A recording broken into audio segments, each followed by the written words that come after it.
The birthday morning sun filtered through my kitchen window just like it had for the past 15 years in this house. Gentle, predictable, warm. I stood at the counter, measuring coffee grounds with the same blue ceramic spoon I'd used since Diego was 10 years old, back when birthdays meant homemade pancakes and hand-drawn cards taped to the refrigerator. 55 today. Not exactly a milestone anyone celebrates with fanfare, but I'd learned to find small joys in quiet moments. The coffee would be perfect, just strong enough. Maybe I'd call my neighbor Rosa later, or walk down to the corner bakery for that lemon cake I'd been wanting to try. That's when I noticed the envelope on the kitchen table. Cream-colored, expensive paper. My name written in Diego's careful handwriting across the front. The same precise letters he'd practiced as a child when I taught him cursive during those long summer afternoons. For a moment, my heart lifted. A birthday card. How thoughtful of him to remember. Especially with his busy work schedule and new girlfriend taking up so much of his time lately. I set down my coffee cup and picked up the envelope, feeling its weight. Heavier than a simple card. Maybe he'd written me a letter, like he used to do when he went away to camp. Those letters had been treasures. Messy thoughts about friendship and homesickness, always ending with "love you, Mom" in his wobbly handwriting. I slipped my finger under the flap and pulled out the papers inside. The first thing I saw was an official letterhead. Not a birthday card, not a letter. Legal documents, cold and formal, with language that made my stomach drop even before my mind could fully process what I was reading. Notice of residential care placement, effective immediately, signed by legal guardian. The words blurred as I read them once, then twice, then a third time, hoping I'd misunderstood something, that this was some kind of terrible mistake. But there was my name at the top, spelled correctly. There was Diego's signature at the bottom, bold and final. My son, the boy I'd raised alone after his father left, the young man I'd put through college with my teacher's salary and weekend tutoring sessions, the person I'd trusted with my life, had signed papers to have me committed to a nursing home on my birthday. I sank into the kitchen chair, the same one where I'd helped him with homework every night for 12 years, where we'd eaten countless meals together, where just last month he'd sat across from me explaining why he couldn't visit as often anymore, because his life was getting complicated. The second page detailed the arrangements. Sunset Manor Assisted Living. A room had been reserved. Transportation would arrive this afternoon to collect me. Personal belongings should be limited to one suitcase. The rest would be handled appropriately. My hands were shaking, but not with anger. Not yet. This felt like something else. A deep, hollow ache that started in my chest and spread outward until even my fingertips felt cold. If you like emotional stories, please subscribe. We're trying to reach 1,000 friends here. And tell me, from which city are you watching? The phone rang, breaking the silence that had settled around me like a heavy blanket. Diego's number on the caller ID. I stared at it for 3 rings before answering, my voice coming out steadier than I felt. "Hello, mijo. Mom." His voice was crisp, businesslike. "You got the papers." Not, "Happy birthday, Mom." Not, "I need to explain something." Just confirmation that I'd received my eviction notice from the life I'd built. "I got them," I said quietly. "Look, I know this seems sudden, but it's really for the best. You're getting older, and living alone isn't safe anymore. What if you fall? What if something happens and no one's around to help?" I almost laughed. When was the last time he'd been around to help with anything? When was the last time he'd even stayed for a full meal when he visited? "I haven't fallen, Diego. I'm fine." That's what everyone says until they're not fine. And then what? I can't be worrying about you constantly. I have my own life to think about. His own life. Of course. The promotion he'd been chasing. The girlfriend who worked in his office building and had made it clear that caring for aging parents wasn't part of her life plan. The new apartment downtown with granite countertops and no room for family photos. "The facility is very nice," he continued, as if he were selling me a vacation package. "Private rooms, activities, professional medical staff.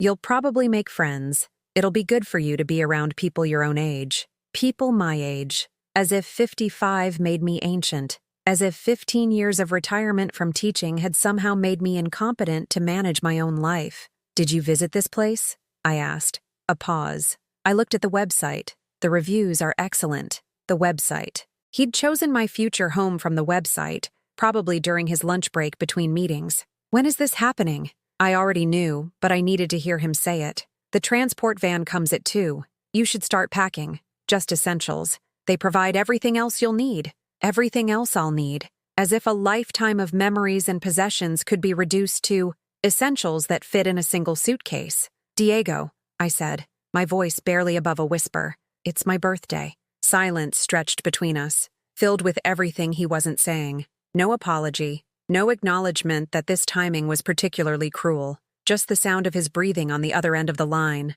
I know, he finally said, but the room became available today, and there's a waiting list. If we don't take it now, it might be months before another opening. As if this decision had been made together, as if I'd been consulted about any of it. I have to go, he said. Work emergency. But this is good, Mom. You'll see. Sometimes we need other people to make the hard decisions for us. The line went dead, leaving me alone with the official papers and the cooling coffee and the birthday morning that had transformed into something unrecognizable. I sat there for a long time, watching dust motes dance in the sunlight streaming through the window. 15 years I'd lived in this house. 15 years of mortgage payments I'd never missed, of repairs I'd managed myself, of neighbors who knew my name and waved when I worked in the garden. The garden. Who would water my tomatoes? That's when I knew I wasn't going to fight this. Not because I agreed with it, but because something inside me had quietly broken, and I didn't have the energy to put it back together. When your own child looks at you and sees a burden to be managed rather than a person to be loved, what's left to fight for? I folded the papers carefully and went upstairs to pack my suitcase. The van arrived exactly at 2 o'clock. Not 2:15, not 2:30. Exactly 2.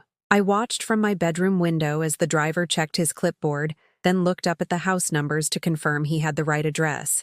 A white vehicle with Sunset Manor Transportation, painted in cheerful blue letters on the side, as if moving unwilling people from their homes was something to advertise with bright colors. I'd packed carefully. 1 suitcase, as instructed. Inside, 7 days' worth of clothing, my reading glasses, the small photo album with pictures of Diego from childhood, my mother's rosary, and the worn copy of Like Water for Chocolate I'd read at least 20 times. Everything else, 40 years of teaching materials, Christmas ornaments collected from students over the decades, the quilt my sister had made before she passed, would remain behind for Diego to handle appropriately. The driver was younger than I'd expected, maybe 30, with kind eyes and a careful way of speaking that suggested he'd done this before. He introduced himself as Marcus and offered to carry my suitcase, which struck me as unnecessarily gentle for someone in my situation. Did he think I was fragile? Did Diego's paperwork include some note about my mental state? Take your time, Mrs. Herrera, Marcus said, waiting by the front door while I took one last look around. I know this isn't easy. Isn't easy. Such a simple phrase for such a complete upheaval. I nodded and locked the door behind me, dropping the keys into my purse. Diego would collect them later, along with everything else that had once been mine. The ride to Sunset Manor took 45 minutes through neighborhoods I'd never seen before, past strip malls and apartment complexes, and eventually into an area where everything looked newer and more expensive. The kind of place where Diego would feel comfortable visiting, if he chose to visit at all. Marcus tried to make conversation at first, comments about the weather, questions about whether I'd lived in the city long, but something in my silence must have told him I wasn't ready to discuss my circumstances with a stranger, and he eventually focused on driving while soft jazz played from the radio. Sunset Manor sat on a perfectly manicured lot, all red brick and white columns and flower beds arranged with mathematical precision. It looked like a resort, if resorts required medical evaluations and had locked memory care units. The sign by the entrance listed amenities: fine dining, activity programs, 24-hour medical staff, beautiful gardens, everything designed to make family members feel better about their decisions. The admission process took 3 hours. Forms to sign, medical history to review, financial arrangements to confirm. A cheerful administrator named Beth walked me through each document, explaining policies about visiting hours and meal times and how personal belongings were handled. Her voice had the practiced kindness of someone who specialized in making institutional life sound appealing. "You'll love it here, Mrs. Herrera," Beth assured me, leading me down a carpeted hallway lined with motivational artwork. "We have book clubs, gardening activities, movie nights, and the dining room serves wonderful food. Much better than cooking for yourself. Better than cooking for yourself."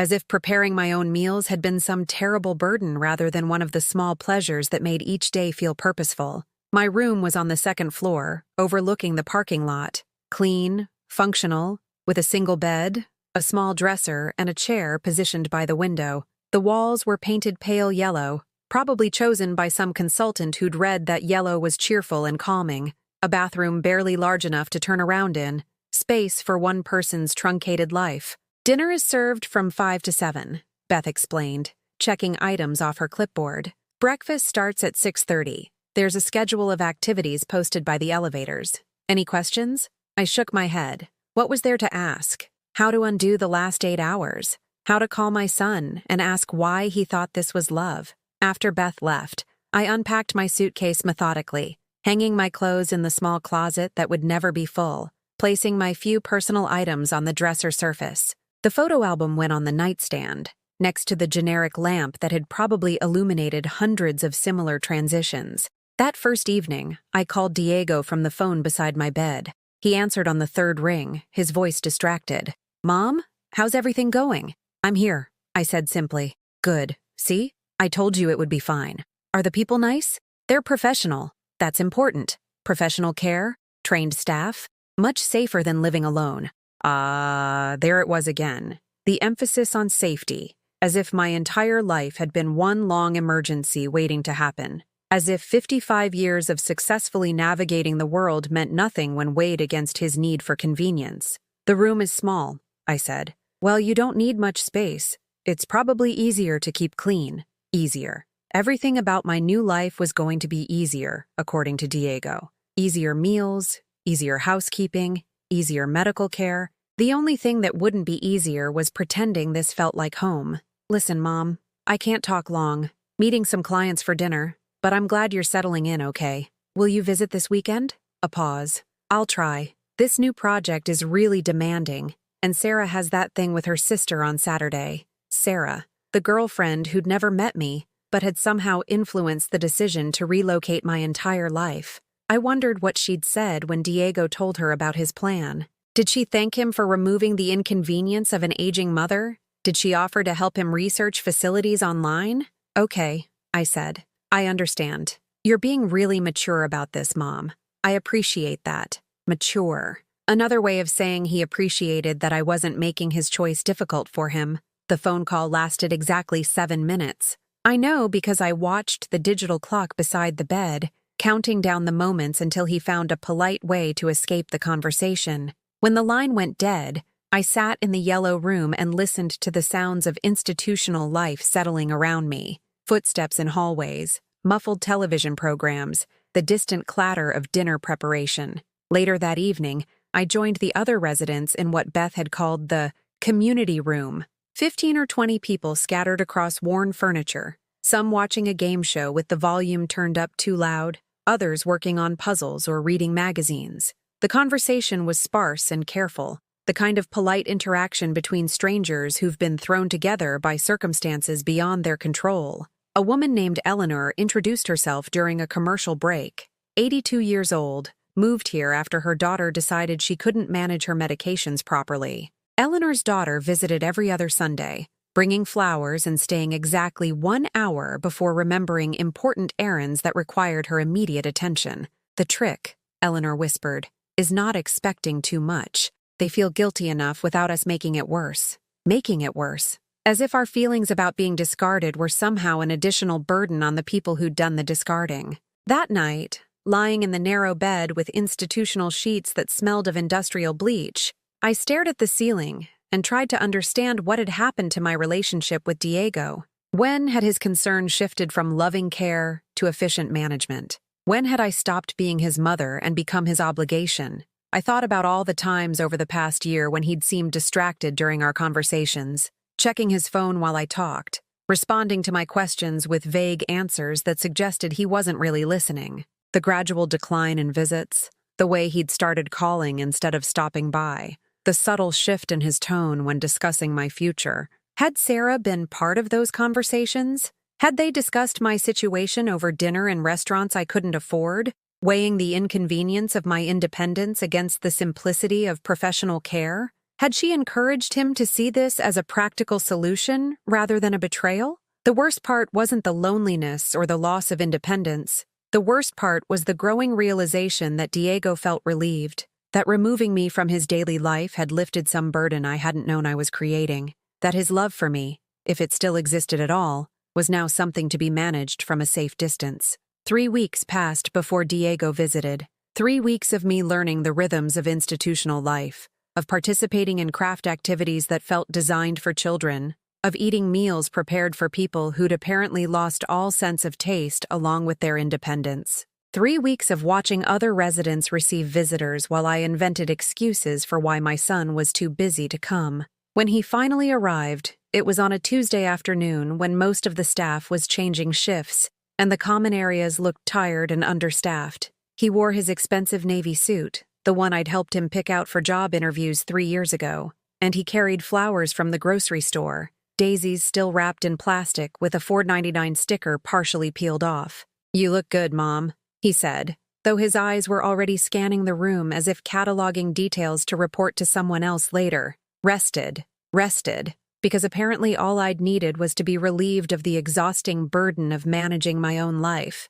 We sat in the visiting area, a corner of the main room with chairs arranged to suggest privacy, while remaining completely visible to staff and other residents. Diego perched on the edge of his seat like someone ready to leave at the first appropriate moment. "How are you settling in?" he asked, the same way he might ask a coworker about a new assignment. "It's fine," I said, because what else could I say? That I missed my kitchen window where cardinals came to feed every morning, that institutional mattresses made my back ache in ways my old bed never had, that being surrounded by people didn't cure loneliness when none of those people had chosen to be there. Good. I was worried you might have trouble adjusting, but you've always been adaptable. Adaptable. Another word that made my compliance sound like a virtue rather than a survival mechanism. "I brought you something." He reached into his jacket and pulled out a tablet computer, still in its box. "I thought you might want to stay connected. You know, video calls, email,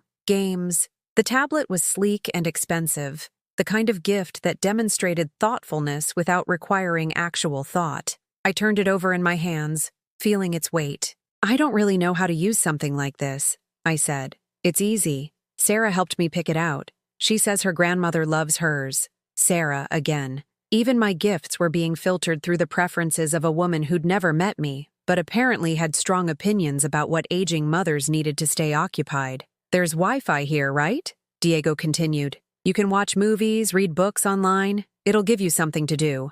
Something to do." As if my problem was boredom rather than displacement. As if entertainment could substitute for purpose. I spent the next hour trying to seem grateful while Diego demonstrated features I didn't understand on a device I didn't want. He spoke to me the way I'd once spoken to my most struggling students, patient but slightly condescending, explaining simple concepts with exaggerated clarity. "See? You just touch here to open the camera, and here to make a video call. We can talk face-to-face whenever you want." Whenever I wanted, but presumably only when he was available to answer. I nodded and smiled, and pretended this cold piece of technology could replace the warmth of his actual presence. When visiting hours ended, Diego stood up with obvious relief, checking his watch in a way that suggested he'd been mentally timing our interaction.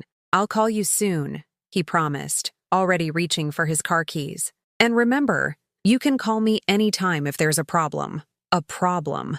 Not if I needed to talk, or if I missed him, or if I wanted to hear about his day. Only if there was a problem that required his intervention." After he left, I sat with the tablet in my lap and tried not to cry in front of the other residents. Eleanor, who'd been pretending to read a magazine while clearly listening to our conversation, came over and sat beside me. "First visits are always hard," she said quietly. "They feel guilty, so they bring presents to make themselves feel better." "He meant well," I said, though the words felt hollow. "Of course he did. They all mean well. That's what makes it so much worse." That evening, I attempted to use the tablet, struggling with the unfamiliar interface while dinner grew cold on the tray beside me. The screen was too bright, the text too small, the whole experience frustrating in ways that made me feel exactly as incompetent as Diego apparently believed me to be. When I finally managed to figure out the video calling feature, I tried to reach him, The call went straight to voicemail,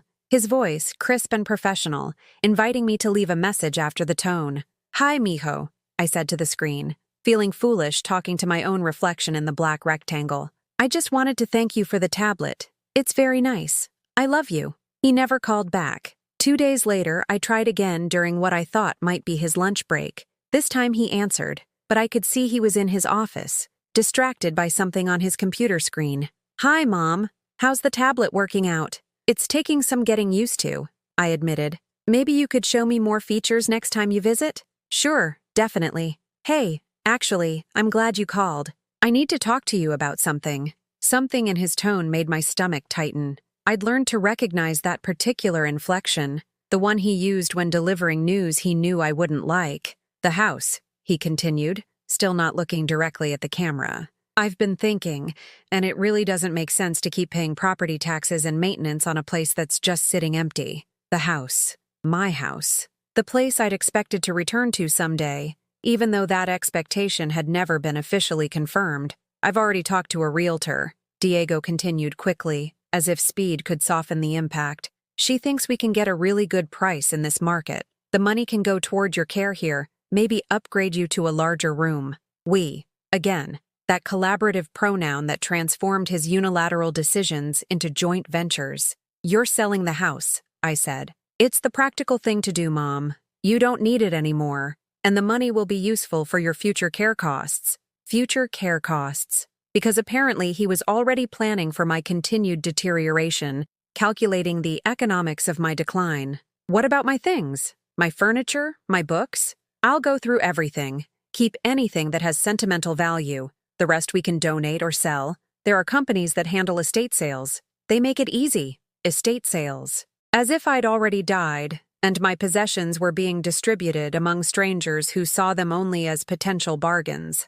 "Diego," I said, trying to keep my voice steady, "that house has 15 years of my life in it. Could you maybe wait a little while, until we're sure this arrangement is permanent?" The look he gave me through the screen was patient, but firm, the expression of someone explaining reality to a child. "Mom, this is permanent. The sooner we accept that, the better. You can't live independently anymore. The doctors made that clear in the evaluation." "What doctors? What evaluation?" This was the first I'd heard of any medical assessment of my capabilities. "What evaluation?" I asked. "The one Dr. Martinez did before you moved in. Standard procedure for admissions. He noted some memory issues, problems with medication management." Memory issues. Medication management. I took 2 pills a day, one for blood pressure, one for cholesterol, and had never missed a dose in 5 years. Dr. Martinez had spoken with me for exactly 10 minutes during my admission, asking routine questions about medical history while typing notes I never saw.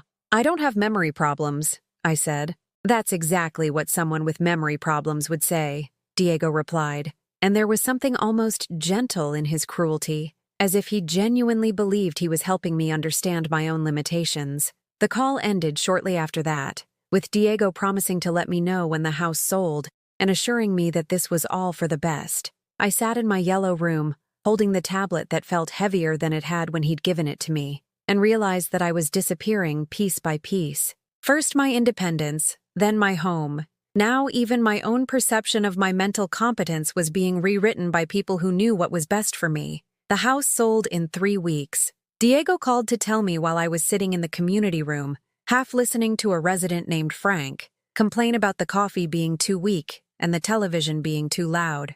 I watched him gesture emphatically at the staff member who was pretending to care about his complaints while clearly planning her escape from the conversation. "Great news, Mom." Diego's voice crackled through the tablet's small speaker. "We got asking price. Actually, a little over asking price. The market is really strong right now." I should have felt something. Grief, anger, loss. Instead, I felt curiously empty, as if this final severing of ties to my former life was just another administrative detail to be checked off Diego's list. "That's good," I heard myself saying. "The buyers want to close quickly, so I'm going to rent a storage unit for anything worth keeping. I found this great company that specializes in estate organization. They'll handle everything professionally. Professionally. Even the dismantling of my life would be done with professional expertise. Sarah's been helping me sort through things," he continued. She has a good eye for what's valuable versus what's just sentimental clutter. Sentimental clutter. 40 years of teaching materials that had shaped young minds, Christmas ornaments that carried memories of school celebrations and family traditions, books I'd collected one by one, each representing a moment when something had moved me enough to bring it home permanently. "Did you keep my grandmother's china?" I asked. "The flowered set?" Sarah looked it up online. "It's not really worth anything, but I kept a couple pieces you might want for your room here." A couple pieces. The 12-place setting my grandmother had saved for months to buy, brought piece by piece to America in her suitcase when she fled the revolution. The plates that had served every important meal of my childhood, every holiday dinner I'd ever hosted, reduced to a couple pieces that might fit on my dresser at Sunset Manor. What about my books? Most of them went to donation, but I kept that cookbook you always used, and the photo albums. The important stuff. Important stuff. As determined by someone who'd never read those books, never understood why I'd kept certain volumes for decades, not because they were valuable, but because they'd been companions during long summers and lonely winters. The call ended with Diego's usual promises to visit soon, though his definition of soon had stretched to accommodate longer and longer intervals between appearances. After he hung up, I sat holding the silent tablet and tried to remember what my kitchen had looked like in the morning light, but the image was already fading, being replaced by the institutional beige of my current surroundings. That evening, I didn't go to dinner. The thought of sitting in the dining room, making polite conversation about medications and doctor visits, while my life's possessions were being loaded into donation trucks, felt unbearable. Instead, I lay on my narrow bed and stared at the ceiling, counting the tiny holes in the acoustic tiles until the numbers blurred together. A staff member knocked around 7:30, a young woman named Jennifer who'd been kind to me during my first difficult weeks. She peered around the door with genuine concern.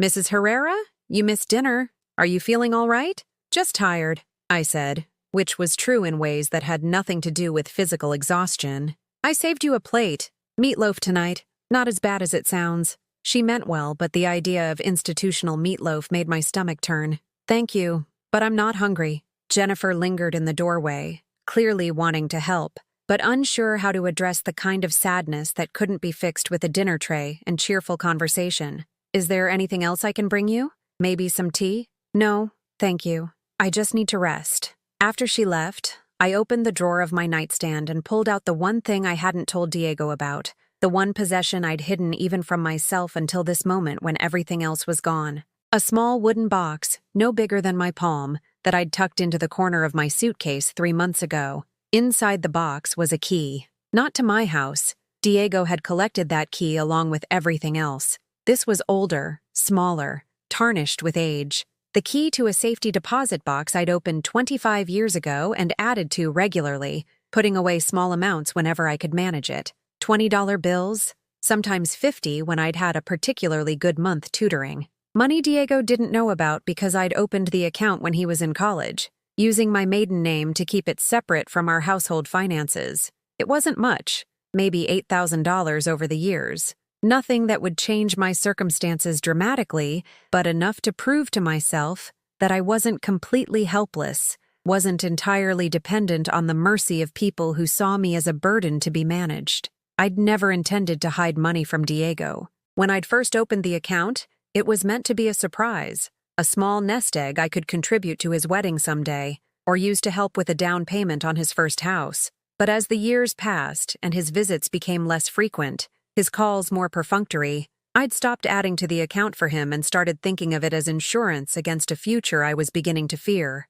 Now I understood why some part of me had insisted on keeping this secret. Because there's a difference between choosing to depend on someone and being forced to depend on them. Because dignity sometimes requires having options, even if you never use them. The next few weeks blurred together in a haze of routine that felt like slowly drowning. Morning exercises designed for people with mobility issues I didn't have, craft activities that produced decorative items no one needed, social hours where residents compared medications and complained about adult children who'd stopped calling. I participated in everything, smiled at the appropriate moments, expressed gratitude for services I didn't want, but inside, I was disappearing. Not the dramatic dissolution Diego apparently expected, where I'd gradually lose my memory and need increasing levels of care. Instead, I was evaporating quietly, becoming less substantial each day until I felt like a ghost haunting my own life. Eleanor noticed first. "You're getting that look," she said one afternoon as we sat in the garden area, surrounded by flowers planted by people who no longer lived here. "What look?" "The one that says you're giving up. I've seen it before. People get tired of fighting a system that's convinced it knows what's best for them." "Maybe the system is right," I said. "Maybe this is what's best." "Bullshit," Eleanor said with surprising vehemence. "Excuse my language, but that's complete bullshit. You're 55 years old, not 95. You taught school for 20 years, raised a son by yourself, managed your own household until someone decided you couldn't. There's nothing wrong with your mind except that you're letting them convince you there is. Then why am I here? Because it was convenient for someone else. Because it solved a problem they didn't want to deal with. Because they confused love with management and decided management was easier." That night, I dreamed about my old kitchen for the first time in weeks. I was standing at the counter, morning light streaming through the window, coffee brewing in the familiar rhythm that had marked the beginning of thousands of days. But when I turned around, the house was empty, not just of people but of everything that had made it home. Just walls and floors and the echo of a life that had been lived fully until someone decided it was inconvenient. I woke up in the institutional darkness, surrounded by the soft sounds of people breathing in rooms just like mine, and realized that I wasn't ready to disappear. Not yet. Not like this. But they didn't know what I had kept all along. The next morning, I made a decision that felt both small and monumental. Instead of joining the other residents for the scheduled chair yoga session, I walked outside to the garden area and sat on a bench facing the parking lot.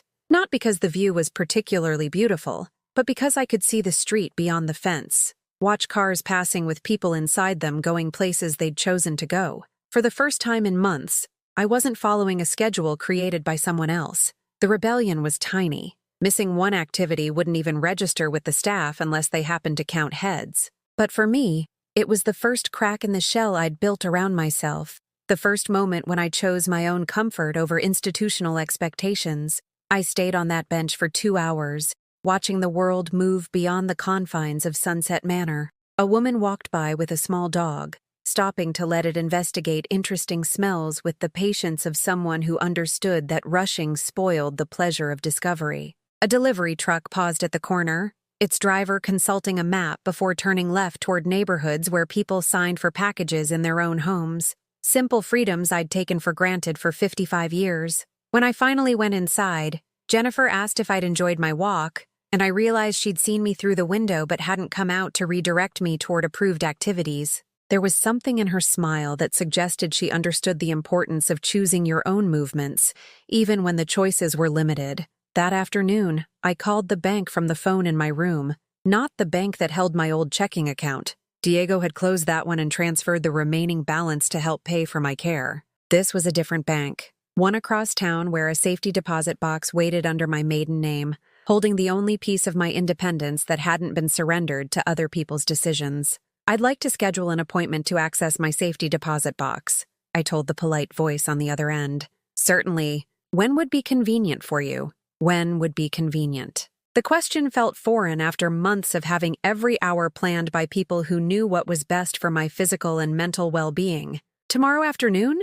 I suggested. "We have a 2 o'clock opening. Will that work?" "Yes," I said, and the word felt like claiming ownership of something I'd thought I'd lost forever. The next challenge was getting to the bank. Sunset Manor provided transportation for medical appointments and approved outings, but I doubted they'd consider a trip to access personal financial resources as essential to my care plan. I could ask Diego to drive me, but that would require explaining why I needed access to money he didn't know existed, and I wasn't ready for that conversation. Eleanor solved my problem with characteristic directness. "My granddaughter comes to visit every other Thursday," she said when I explained my situation in vague terms. "She's a good kid, works at one of those coffee places downtown. She'd probably drive you if you asked nicely and offered to pay for gas. I couldn't ask a stranger. She's not a stranger to me, and I'm vouching for you. Besides, she could use a few extra dollars, and she likes helping people. Makes her feel useful in ways that serving overpriced lattes doesn't." Elena turned out to be exactly what Eleanor had promised. A young woman in her early 20s with her grandmother's no-nonsense attitude and an understanding that sometimes people needed to accomplish small missions that mattered more than they appeared to.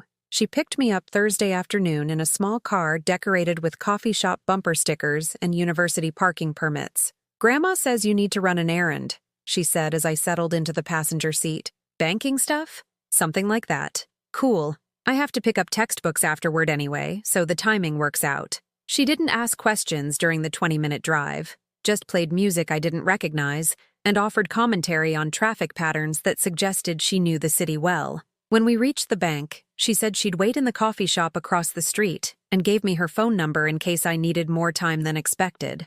The bank lobby was exactly as I remembered it from my last visit 3 years ago. Marble floors, hushed conversations, the particular gravity that financial institutions cultivate to suggest permanence and security. I approached the counter with my key and identification, feeling like someone accessing evidence from a previous life. The safety deposit box was larger than I'd remembered, and heavier. Inside, beneath the neat stacks of $20 and $50 bills I'd accumulated over 25 years, were other things I'd forgotten I'd saved. My college diploma, my teaching certificates, copies of performance evaluations from principals who'd praised my dedication and effectiveness in the classroom. Documents that proved I'd been competent, responsible, valued by people who trusted me with their children's education. I sat in the small private room and read through evaluations written by supervisors who'd observed my teaching, who'd noted my ability to connect with struggling students, my innovative approaches to curriculum challenges,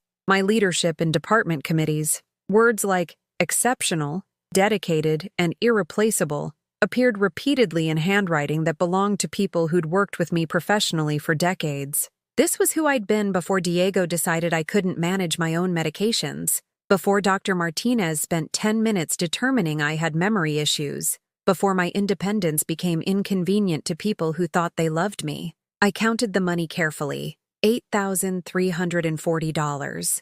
Not enough to change my circumstances dramatically, but enough to prove that I'd been planning for my future long before anyone else decided to plan it for me. Enough to demonstrate that the woman who'd been teaching children and managing finances and living independently hadn't disappeared just because she'd been placed in an environment designed for people who needed constant supervision. But more than the money, I found something else in that safety deposit box, a sense of myself that I'd been carrying all along without realizing it, the knowledge that I'd made good decisions for decades, that I'd raised a successful son and maintained a career and contributed to my community in ways that mattered. The woman who'd opened this account 25 years ago had been thinking clearly about the future. She'd understood that financial independence meant more than having enough money. It meant having choices. She'd been preparing for possibilities she couldn't predict, creating options for circumstances she hoped she'd never face. She'd been exactly the kind of forward-thinking, responsible person who should never have been declared incompetent to manage her own life. I put most of the money back, keeping only $500 in case I needed it for immediate expenses. This wasn't about spending the money. It was about knowing it existed, about having proof that my judgment and planning abilities were intact, regardless of what anyone else believed about my mental competence. Elena was reading textbooks and drinking coffee when I crossed the street to meet her, looking exactly like the responsible young woman Eleanor had described. She glanced up when I approached her table. "Everything go okay?" "Better than okay," I said, and realized it was true. On the drive back to Sunset Manor, I felt different, not dramatically transformed, but quietly steadier, like a table that had been wobbling until someone adjusted one crucial leg. I was still living in an institution against my will, still subject to mealtimes and activity schedules and medical evaluations I didn't need, but I was no longer disappearing. The woman who'd planned ahead for 25 years hadn't been erased by other people's decisions. She'd been waiting patiently for me to remember she existed. That evening, I called Diego. Not because I needed anything from him, but because I wanted to hear his voice with new ears, to understand what I'd been missing in our conversations. "Mom, good timing," he said when he answered. "I was just thinking about you. How are you feeling?" Feeling. As if my emotions were symptoms to be monitored rather than experiences to be respected. "I'm feeling like myself," I said, and heard the confidence in my voice that had been missing for months. "That's great. The staff says you're participating in activities, making friends, I'm really proud of how well you've adapted. Adapted. Another word that made my compliance sound like personal growth rather than institutional survival. Diego, I said, do you remember when I taught you to ride a bicycle? Of course. Why? Do you remember what I told you about falling? A pause. That falling was part of learning? That falling meant you were brave enough to try something difficult. That getting back up was what mattered. Okay, he said slowly, clearly wondering where this conversation was heading. I want you to know that I haven't fallen. I've been pushed, but I haven't fallen. Another pause, longer this time. Mom, are you feeling all right? You sound different. Different. Because apparently the version of me that accepted everything without question was the only version he found comfortable. I'm feeling clear, I said. Clearer than I've felt in a long time. It wasn't pain anymore. It was clarity. The letter arrived on a Tuesday morning, delivered with the regular mail that Sunset Manor staff sorted and distributed after lunch. I almost didn't recognize the handwriting on the envelope. Thin, shaky letters that bore little resemblance to the confident script I remembered. But the return address was unmistakably familiar. Diego's apartment building, though the apartment number was different from the one I'd memorized months ago. I waited until evening to open it, something about the unfamiliar handwriting making me want privacy for whatever message it contained. In my room, with the door closed and the institutional sounds of dinner preparation echoing from the hallway, I carefully tore open the envelope. The letter was brief, written on expensive stationery that looked like it had been chosen to convey importance. Mom, I need to see you this weekend. There are some things we need to discuss about your care and living situation. I'll be there Saturday afternoon. Please make sure you're available to talk privately. This is important, Diego. No love. No, hope you're doing well. No acknowledgement that we hadn't spoken in 3 weeks despite his promises to call more frequently. Just a formal notification that he required my availability for a conversation about my circumstances, as if I had appointments to cancel or social obligations to rearrange.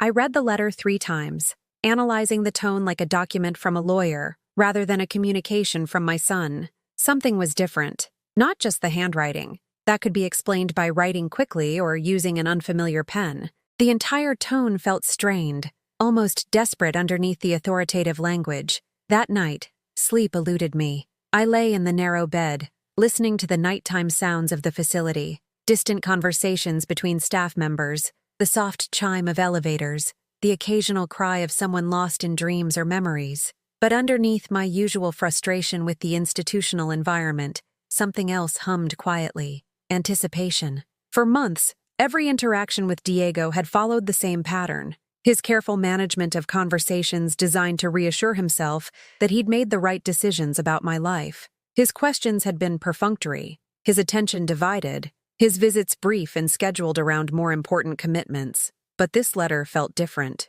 urgent, as if something in his carefully organized world had shifted in ways that required my input rather than just my compliance. Friday brought an unusual amount of activity at Sunset Manor. 3 separate families toured the facility, led by Beth's predecessor, a younger woman whose enthusiasm for the amenities felt forced and rehearsed. I watched from the community room as she gestured toward the activity calendars and dining room features, explaining the benefits of professional care to adult children who nodded seriously, while their aging parents looked around with expressions of resigned defeat. One of the families paused near where I was sitting, and I overheard a fragment of conversation that sent an unexpected chill down my spine. The financial commitment is significant, the woman was saying to a man in his 50s who kept checking his phone while his mother examined the magazines on the coffee table. But when you consider the alternative costs of in-home care, plus the liability issues of leaving someone alone who might be developing cognitive issues,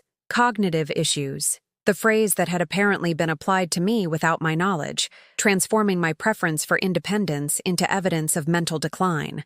The man nodded absently. Right. And the waitlist situation? Currently about 6 months for a private room, the administrator replied, though that can change quickly if someone's circumstances change or they decide to relocate to family in other areas. Relocate to family. The euphemism they used when residents were moved to different facilities or, I realized with a start, when they were taken home by relatives who'd changed their minds about professional care. Saturday afternoon arrived with the kind of bright autumn weather that made the world outside Sunset Manor's windows look particularly inviting. I positioned myself in the visiting area early, watching the parking lot for Diego's familiar car while trying to understand why my stomach felt tight with something that wasn't quite anxiety and wasn't quite hope. When he arrived, I barely recognized him. The confident posture I remembered had been replaced by something that looked like exhaustion. His expensive suit hung differently, as if he'd lost weight, and there were shadows under his eyes that makeup couldn't quite conceal. He moved like someone carrying invisible burdens. "Mom," he said, settling into the chair across from me with none of his usual impatience to keep the visit brief. "Thanks for making time." Making time, as if my schedule at Sunset Manor was packed with urgent commitments. "Of course, mijo. Are you feeling all right? You look tired." He waved off my concern with a gesture that reminded me of himself as a child, deflecting questions about homework or chores he'd rather not discuss. "I'm fine. Just been working a lot. Actually, that's part of what I wanted to talk to you about." He paused, seeming to gather his thoughts in a way that was uncharacteristic. The Diego I knew approached difficult conversations with the same methodical efficiency he brought to his professional life. This hesitation felt foreign. "There have been some changes at work," he continued finally. "The company is restructuring, and my position, well, it's been eliminated." Eliminated. Such a clinical word for the destruction of someone's career and financial security. "I'm sorry, Diego. When did this happen?" 3 weeks ago. I've been meaning to tell you, but I kept thinking I'd have something else lined up by now. The job market is tougher than I expected." 3 weeks ago.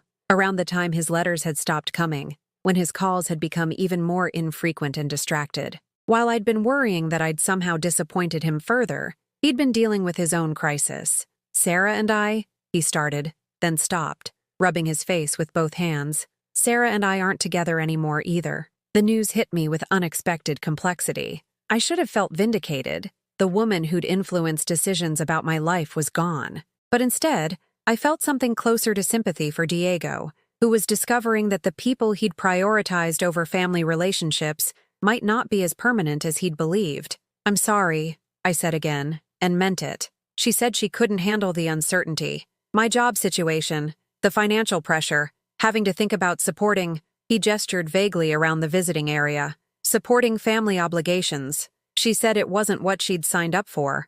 Family obligations. So I had been discussed between them, reduced to a financial liability that made Diego less attractive as a partner. "The thing is," Diego continued, his voice dropping lower as if he was sharing a secret, "without her income, and with the job situation, things are getting complicated. Financially, I mean. Financially complicated." I waited for him to elaborate, beginning to understand why this conversation required privacy and why he'd needed to schedule it rather than handling it over the phone. "This place costs more than I realized when we first looked into it," he admitted. "I thought my insurance would cover more, or that there would be programs to help, but the monthly fees are substantial. And now, without my salary?" He trailed off, leaving the implications hanging in the air between us. For the first time since he'd placed me at Sunset Manor, Diego was being forced to confront the practical realities of his decisions. Without Sarah's income and his own employment, the convenient solution to my independence had become an expensive problem.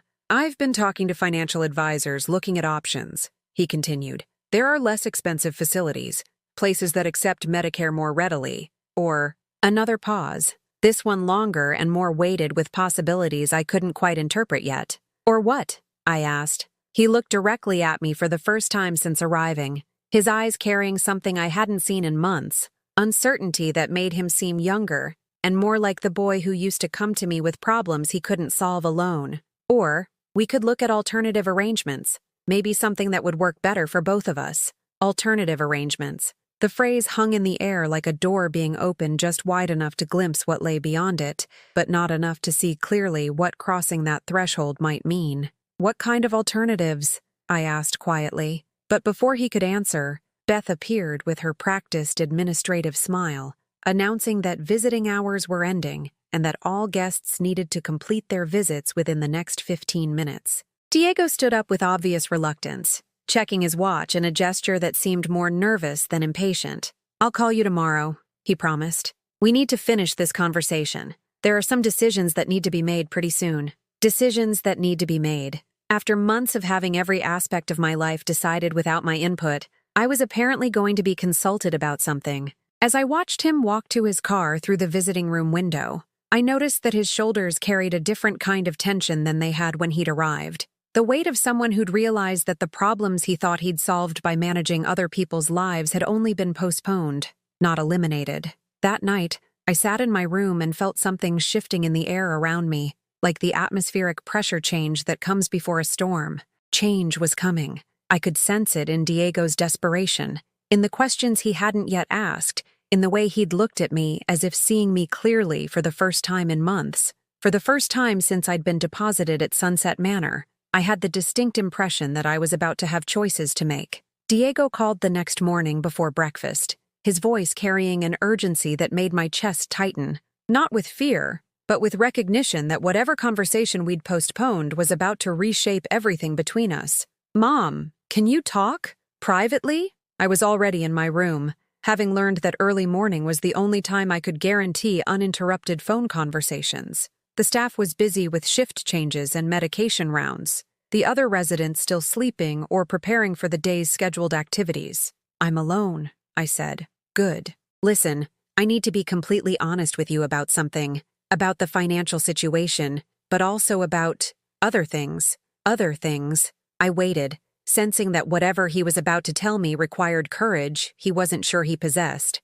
"The truth is, I can't afford to keep you at Sunset Manor much longer. Maybe another month, 6 weeks at most, and I've been looking at alternatives, but the places that accept Medicare are—" He paused, searching for words that wouldn't sound as harsh as the reality they described. "They're not as nice as where you are now. Not as nice. State-run facilities with shared rooms and overworked staff and the kind of institutional atmosphere that made Sunset Manor look like a resort by comparison. But there's something else," he continued quickly, as if speed might make the rest of his confession easier. "Something I haven't told you, about why I made these arrangements in the first place." My grip tightened on the phone. After months of believing that Diego had acted out of misguided concern for my well-being, I was about to learn there had been additional motivations. "Sarah was pregnant," he said, the words tumbling out in a rush. "Last year, when we started talking about your living situation, she was pregnant, and we were planning to get married,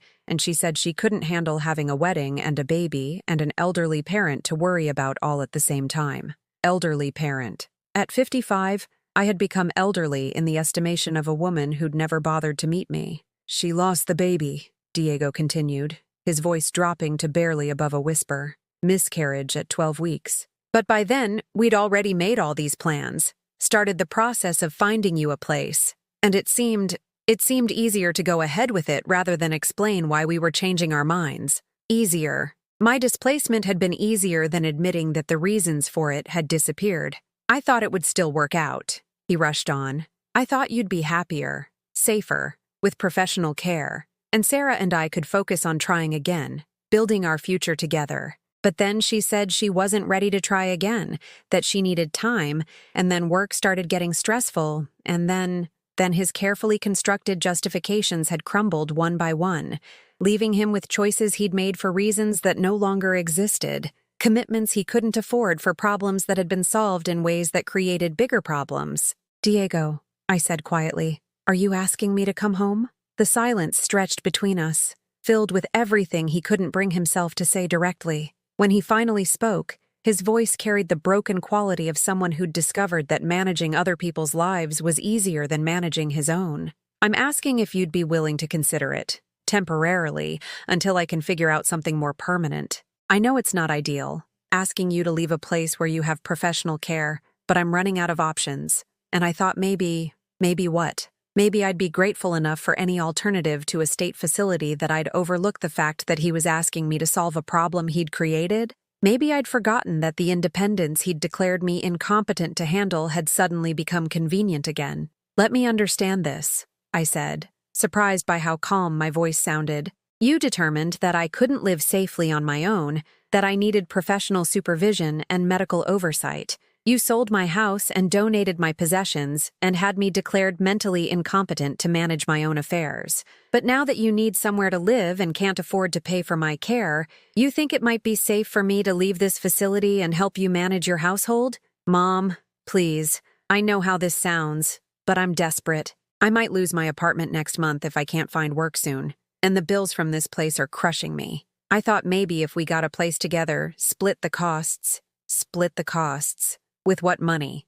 The salary from the job I'd lost when he'd decided I needed professional care? The savings from the account he'd emptied? The equity from the house he'd sold? What about my mental competence? I asked. The memory issues, Dr. Martinez documented?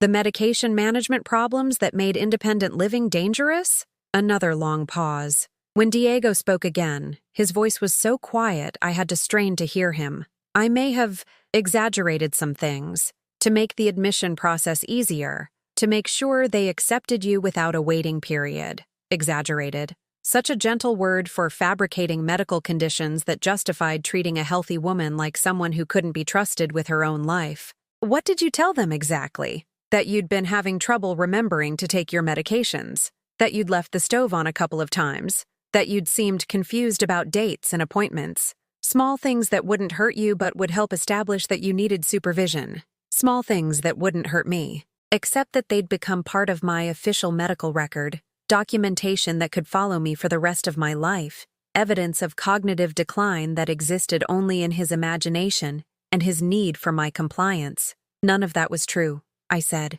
I know, and I'm sorry. I thought it was for the best at the time, but now I see that maybe I made a mistake. Maybe he'd made a mistake. After months of insisting that this arrangement was necessary for my safety and well-being, after selling my home and scattering my possessions and separating me from everything familiar, he was admitting that maybe his judgment hadn't been perfect. Diego, I said, do you remember what you told me about finding something better? About needing someone who matched your future? Mom, I never said that. I would never. You did, I interrupted gently, in your voicemail on my birthday. You said you needed to find something better than what you had. He was quiet for so long I thought the call had been disconnected. When he finally spoke, his voice was thick with something that might have been shame. I don't remember saying that. I was stressed, overwhelmed. Sarah had been pushing me to make decisions about your living situation and I handled everything wrong. Everything wrong.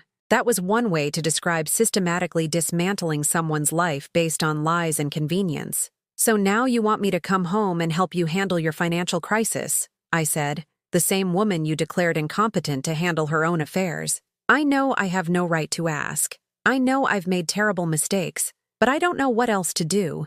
And there it was, the confession I'd been waiting months to hear. Not that he'd acted out of love or concern, but that he'd acted out of convenience and was now facing consequences he couldn't manage alone. What makes you think I'd be willing to help you? I asked. Because you're my mother, he said, as if that relationship granted him unlimited forgiveness for unlimited cruelty. Because I know you love me, even if I haven't been, even if I've disappointed you. Disappointed. Such an inadequate word for betrayal and abandonment and systematic emotional abuse. And what happens when your situation improves? I asked. When you find new employment and a new girlfriend who doesn't want an elderly parent around? Do I get shipped off to another facility while you move on with your upgraded life? No, he said quickly. No, this would be different. I've learned from my mistakes. Things would be different. Different. The promise every abuser makes. The hope every victim clings to despite evidence that patterns repeat until consequences force real change.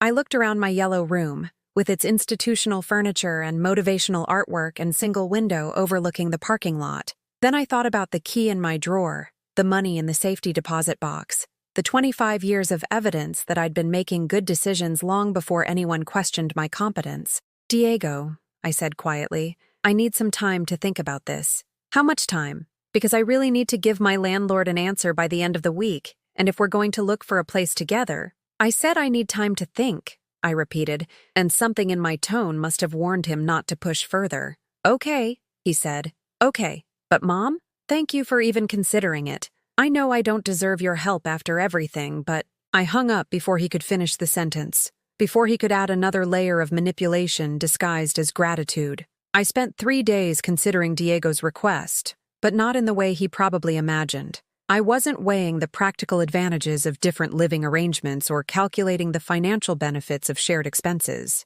Instead, I was thinking about the woman who'd opened that safety deposit box 25 years ago and what she would want me to do with the choices that had finally been returned to me. On Wednesday morning, I made another trip to the bank with Elena's help.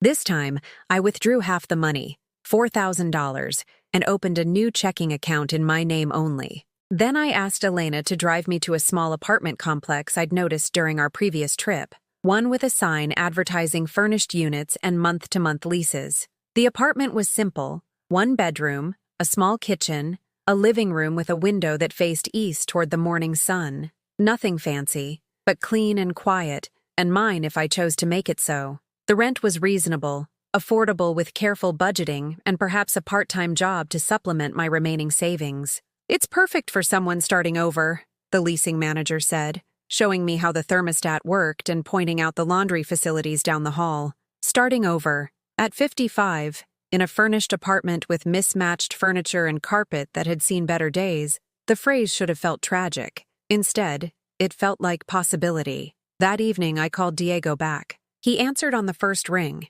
which told me everything I needed to know about how desperately he'd been waiting for my decision. "Mom, thank God. I've been worried sick. Have you thought about what we discussed?" "I have," I said, "and I've made some decisions." "Good. Great. I've been looking at places we could rent together, and I think I found something that would work for both of us. It's a little outside the city, but the rent is reasonable, and there's a bus line if you need to get around when I'm at work." "Diego," I interrupted gently, "I'm not going to live with you." Silence. Then, "What do you mean? I thought you said you were considering it." "I said I needed time to think, and I've thought very carefully about what's best for both of us. But Mom," I explained the situation.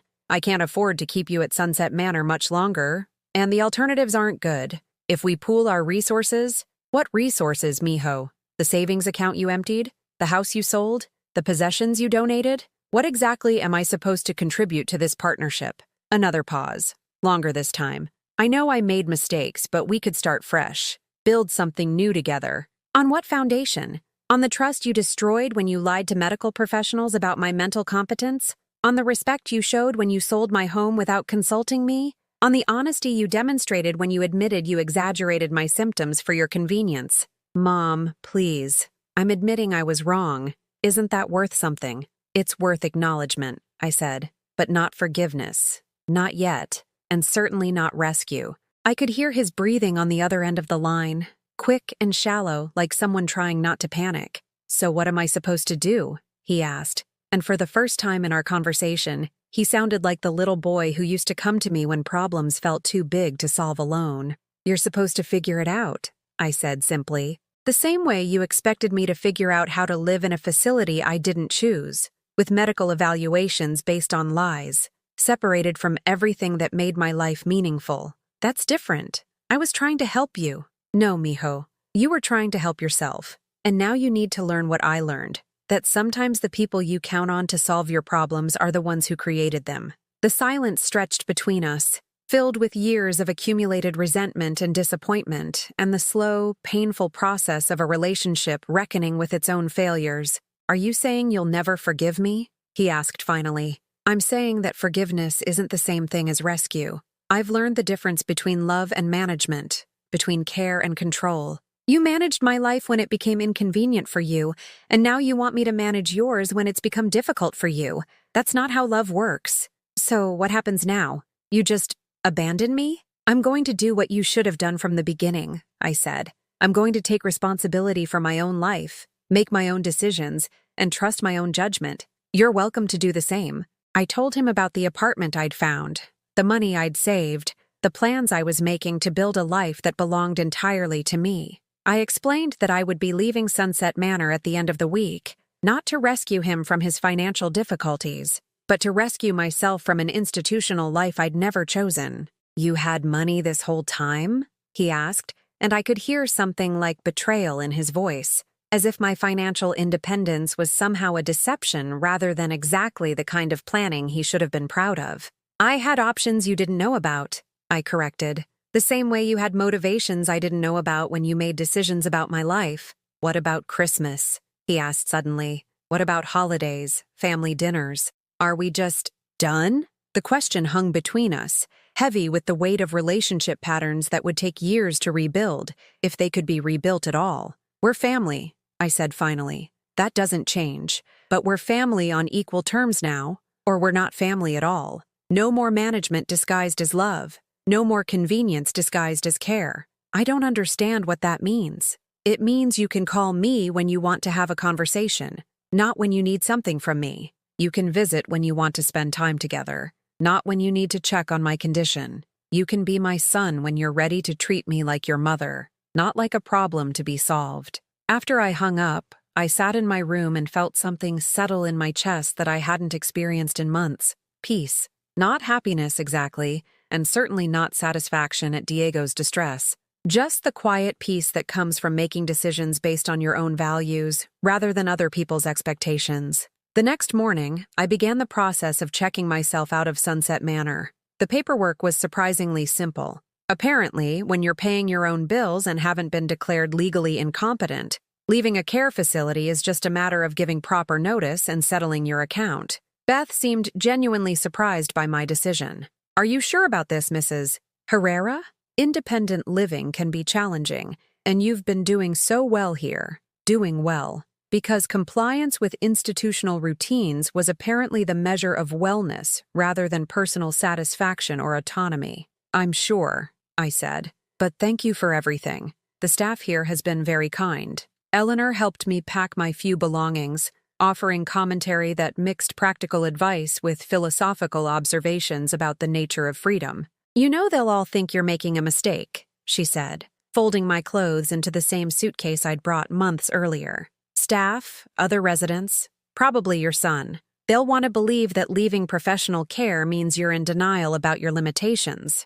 Maybe I am in denial, I said. Maybe 55 is too old to start over. Maybe I'll struggle with things that would be easier in an institutional setting. Maybe, Eleanor agreed. But struggling with problems you choose is different from accepting solutions you don't want. And dignity isn't about avoiding all difficulties. It's about facing them on your own terms. On Friday afternoon, Elena picked me up for the last time, helping me load my suitcase and the few personal items I'd accumulated during my stay. As we drove away from Sunset Manor, I didn't look back at the building where I'd spent 4 months learning the difference between safety and imprisonment. Instead, I looked ahead toward the small apartment where I would wake up each morning and decide for myself how to spend the day, where I would cook meals I chose and read books I selected, and live according to rhythms that belonged to me alone. Diego called 2 weeks later, not because he needed anything, but because he wanted to tell me he'd found a job.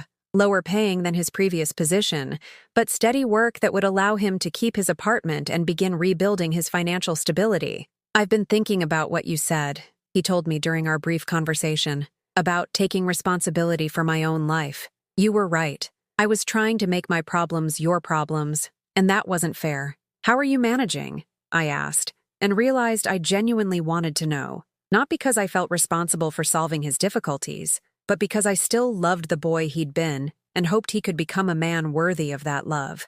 It's hard, he admitted. Harder than I expected, but maybe that's the point. Maybe it was. Maybe the easy solutions he'd been seeking, convenient care for an inconvenient mother, financial rescue from the person he'd displaced, had been preventing him from learning the same lessons I'd been forced to master. That dignity comes from managing your own struggles, that love can't be built on a foundation of control, and that some problems can only be solved by the people who created them. We talked for 10 minutes, carefully and with a politeness that acknowledged how much rebuilding lay ahead of us. When we hung up, I realized that this was what forgiveness might eventually look like. Not the dramatic reconciliation of movies and novels, but the slow, careful work of people who damaged each other, learning to interact without causing further harm. Sometimes silence is the loudest truth, but sometimes quiet conversation between people who've learned to respect each other's choices is louder still.